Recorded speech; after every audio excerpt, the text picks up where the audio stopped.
Sharjah जे इलाइक़े तई में सिंधी सकाफ़ती ॾियारो मल्हायो वियो, जंहिंमें गॾियल अरब रियासतुनि मां केतिरा ई माण्हू शरीक थिया। फ़हीम ख़ान कांदड़े ऐं संदनि साथियुनि पारां कोठायल सकाफ़ती तक़रीब में महिमाननि खे अजरक ऐं टोपियूं पहिरायूं वयूं। प्रोग्राम जो ख़ासि महिमान रागी ज़ामिन अली हो, जॾहिं त तक़रीब जी शुरूआति केक कटण सां कई वई। ज़ामिन अली धमाल सां प्रोग्राम जी शुरूआति कई, जंहिं ते तक़रीब में शरीक माण्हू झूमंदा रहिया।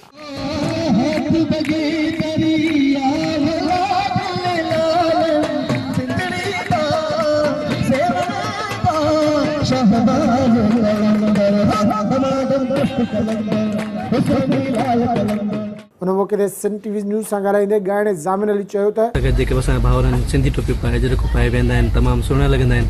असांखे तमामु लुत्फ़ ईंदो आहे हिननि सां गॾु कल्चर डे। असां दुबई में ॿियो साल आहे जेको अची पिया हिते कल्चर डे मल्हायूं पिया। प्रोग्राम जे ऑर्गेनाइज़र फ़हीम ख़ान कांदड़े ॿुधायो त गुज़िरियल 2 सालनि खां हू प्रोग्राम कराईंदो पियो अचे। त उहा ई थी आहे जेका असांजी सिक असांजी ख़्वाहिश इहा हूंदी आहे त पंहिंजे सिंध वञी उते इहो ॾींहुं मल्हायूं। असां हिते सभु दोस्त हर साल गॾु थींदा आहियूं, तक़रीबन इंशाल्लाह अॻे बि गॾु थींदासीं ऐं सॼी सिंध जा जेको आहे हिते दोस्त गॾु थिया आहिनि। हूंदी आहे पंहिंजे सिंध खां परते रही करे जीअं दोस्तनि खे महसूसु करायूं त हिते बि ईअं सिंध पाण में गॾु आहियूं। हर साल वांगुरु असांजो हीउ प्रोग्राम अल्हम्दुलिल्लाह तमामु बहितरीनु थियो।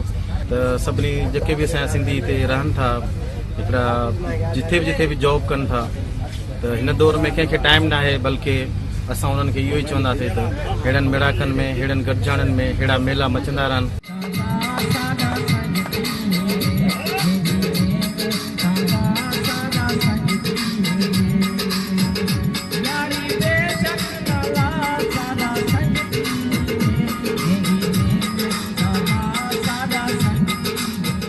प्रोग्राम जे ॿिए ऑर्गेनाइज़र हुसैन पिताफ़ी जो चवणो हो सिंध जी सकाफ़त शाहूकार ऐं क़दीम आहे, खेनि उन ते नाज़ आहे। प्रोग्राम में नईमुला फुलपोटरो, नदीम फुलपोटरो, दीदार भट्टी ऐं ॿियनि पिणु शिरकत कई। तक़रीब दौरान महफ़िल मौसीक़ी में ज़ामिन अली क़ौमी कलाम ॻाए नौजवाननि खे झूमाए छॾियो।